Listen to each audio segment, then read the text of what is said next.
నీ మధ్య నివసించు పరదేశిని మీలో పుట్టినవానిగానే ఎంచవలెను, నిన్ను వలె వానిని ప్రేమించవలెను. ఎందుకంటే మీరు కూడా ఒకప్పుడు ఐగుప్తిలో ఉంటిరి. నేను అక్కడి నుండి మిమ్మల్ని తీసుకొని వచ్చి ఒక రాజ్యంగాను ఒక దేశంగాను చేసి ఉన్నాను. కాబట్టి ఇప్పుడు మీరు ఒక దేశంగా ఉన్నారు.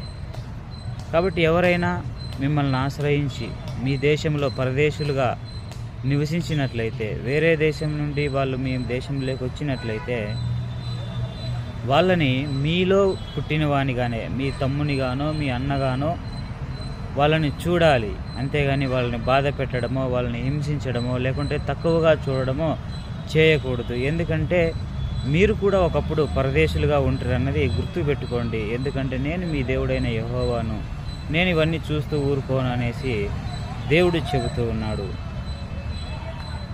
దేవుని నామమునకు మహిమ కలుగును గాక. లేవియకాండం 19వ అధ్యాయం 34వ వాక్యం.